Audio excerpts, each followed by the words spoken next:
Malam itu hujan deras membasahi jalanan Jakarta yang tetap ramai meski jam sudah menunjukkan pukul 11. Dengan jantung berdegup begitu kencang sampai rasanya mau meloncat keluar dari dada, aku berdiri di depan pintu besi kecil yang hampir tak terlihat di gang sempit kawasan Kemang. Aku baru berusia 18 tahun, masih mahasiswa semester 1, dan ini adalah pertama kalinya aku berani melangkah ke tempat yang selama ini hanya ku dengar dari forum online yang aku buka diam-diam di tengah malam. Aku menarik napas dalam-dalam, mendorong pintu itu, dan seketika musik elektronik pelan bercampur aroma kopi dan parfum pria menyambutku. Cahaya lampu neon biru dan ungu memantul di dinding bata, orang-orang duduk berpasangan atau berkelompok kecil, tertawa pelan, tidak ada yang menoleh aneh padaku. Aku merasa seperti orang asing yang baru tiba di negeri yang seharusnya sudah kukenal. Tapi saat mataku menyapu ruangan, pandanganku langsung terkunci pada seorang pria yang berdiri di ujung bar. Tinggi, kulit sawo matang khas orang Jakarta, rambut pendek rapi, kaos hitam sederhana yang menempel pas di bahunya. Dia menoleh, mata kami bertemu, dan senyum tipisnya membuat seluruh dunia seolah berhenti berputar sejenak. Aku berjalan mendekat, berusaha terlihat santai meski tanganku dingin berkeringat. "Hai, pertama kali di sini ya," sapanya dengan suara rendah yang hangat, aksen Betawi yang lembut. Namanya Rea. 24 tahun. Desainer grafis di sebuah agensi kecil di Sudirman. Kami mulai bicara tentang musik yang kami suka, tentang ilmu yang baru tayang, tentang Jakarta yang semakin mahal. Tapi di balik obrolan ringan itu ada sesuatu yang lebih dalam. Aku menceritakan sedikit tentang kuliahku di UI, tentang keluargaku yang tinggal di rumah kontrakan di Depok, ayah yang guru agama di madrasah, ibu yang menjahit baju tangga. Aku tidak bilang apa yang sebenarnya aku rasakan selama bertahun-tahun ini. Tapi Rea seolah mengerti. Kami bicara sampai klub hampir tutup. Ketika lampu mulai redup, dia menyodorkan ponselnya. "Simpan nomorku. Besok kalau luang kita ngopi lagi. Tempat yang lebih terang." Aku tersenyum, menyimpan nomor itu, dan pulang dengan ojek online sambil hujan masih turun. Sepanjang jalan, aku terus memegang ponsel di saku jaket, merasakan getar kecil yang belum pernah kurasakan sebelumnya. Aku takut, tapi juga hidup. Untuk pertama kali, aku merasa dilihat sebagai diriku yang sebenarnya, bukan sebagai anak laki-laki yang harus jadi teladan di keluarga. Keesokan paginya, pesan pertama dari Rea sudah masuk. "Semalam kamu tidur nyenyak." Aku tersenyum sendiri di kamar kos kecilku. Aku membalas, dan begitulah awalnya. 2 hari kemudian kami bertemu di sebuah kafe kecil di Kemang yang buka sampai malam. Rea sudah duduk di pojok, memegang buku sketsa. Dia tersenyum lebar ketika melihatku datang. Kami pesan kopi, bicara lagi. Kali ini lebih dalam. Dia cerita tentang keluarganya di Bandung yang sudah tahu dan menerima, meski kadang masih ada komentar dari tante-tante. Aku hanya mendengarkan, tak berani cerita tentang ayahku yang setiap Jumat khotbah tentang dosa besar. Kami jalan-jalan di taman kecil dekat sana. Malam sudah larut, lampu taman kuning temaram. Rea berhenti, menatapku lama. "Kamu takut ya?" tanyanya pelan. Aku mengangguk. Dia mengulurkan tangan, meraih jariku pelan sekali. Sentuhan itu hangat, aman. Kami tidak bicara apa-apa lagi, hanya berjalan sambil bergandengan tangan di bawah pohon-pohon. Untuk pertama kali aku merasa tidak sendirian. Malam itu, di depan kosanku, dia menarikku pelan ke pelukannya. Bibir kami bertemu sebentar, lembut, penuh kelembutan. Bukan sesuatu yang liar, hanya kehangatan yang aku butuhkan bertahun-tahun. Aku pulang dengan hati berbunga-bunga, tapi juga gelisah. Bagaimana kalau ayah tahu? Bagaimana kalau teman-teman di kampus tahu? Besoknya aku cerita pada Budi, sahabatku sejak SMA. Kami duduk di kantin kampus. Gue ketemu orang, Bud. Cowok. Budi diam sebentar, lalu tersenyum. Serius? Akhirnya lu ngaku juga. Gue udah curiga dari dulu.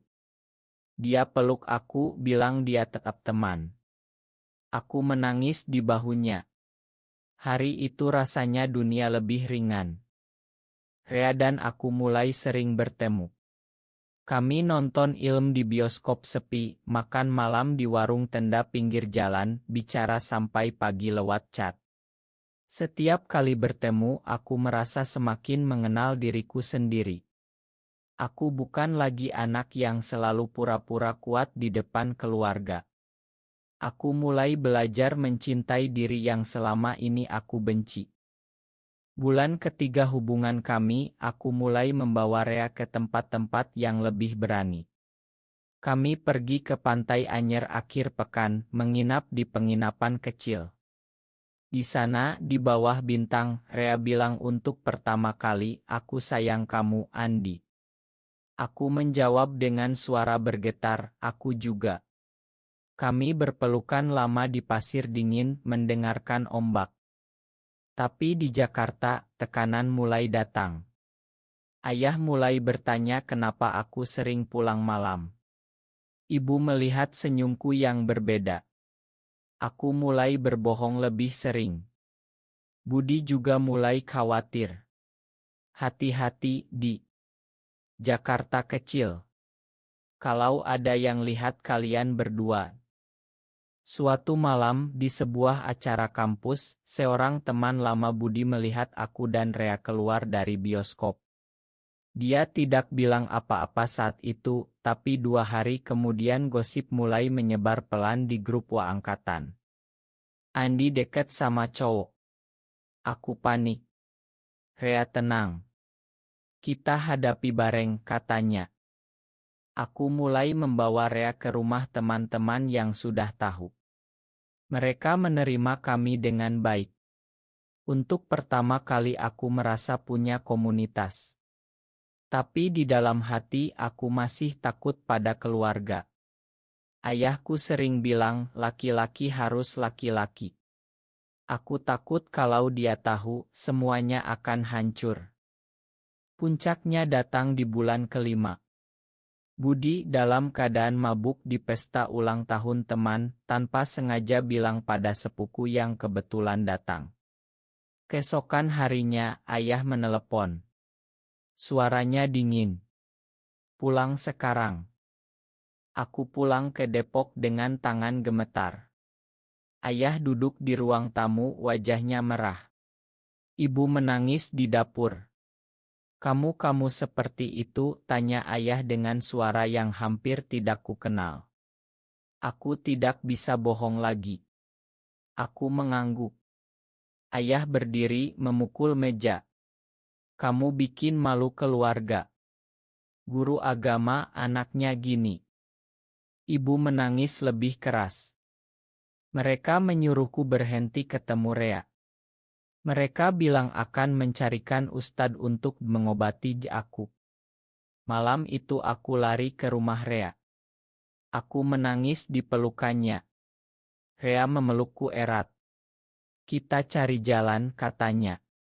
Tapi aku tahu ini baru awal dari badai. Selama 2 minggu berikutnya, aku tinggal di kos Rea. Keluargaku mencariku. Ayah datang ke kampus, bicara dengan dosen. Gosip semakin kencang. Beberapa teman menjauh. Aku merasa dunia runtuh. Rea tetap di sampingku, tapi aku mulai merasa bersalah. Aku lihat dia lelah. Aku lihat dia juga punya impian, karir, keluarganya sendiri. Suatu malam, setelah pertengkaran hebat karena aku takut, aku bilang padanya, mungkin kita harus berhenti. Aku tidak mau kamu ikut menderita.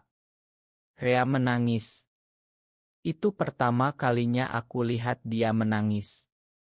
Kamu mau lari lagi? Tanyanya. Aku tidak punya jawaban. Aku kembali ke rumah. Ayah memelukku untuk pertama kali setelah bertahun-tahun. Kita lupain semua ini, katanya. Tapi di dalam hatiku aku tahu aku tidak bisa lupakan Rea.